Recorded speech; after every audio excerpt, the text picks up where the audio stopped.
રાધે રાધે, ઉષા ગોહિલ આપનું સ્વાગત કરું છું મિત્રો। જે મેં આ DIY બનાવ્યું છે તે આ આપણે પતંજલિમાંથી ગુગળનો ધૂપ આવે છે અને આમાં સ્ટીક આવે છે। તો આવી રીતે તેમાં સ્ટીક આવે છે અને આ સ્ટેન્ડ આવે છે। તો આ સ્ટેન્ડમાં આવી રીતે આપણે રાખી શકીએ છીએ, પણ મેં આવી રીતે એક અલગ જ યુનિક બનાવ્યું છે।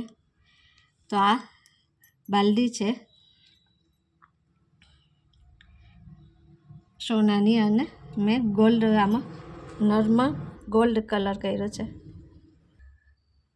તો તમારે પણ આ સ્ટીક જોઈતી હોય તો આ પતંજલિ મોલમાં મળી જશે। આ સરસ લાગે છે। રાધે રાધે।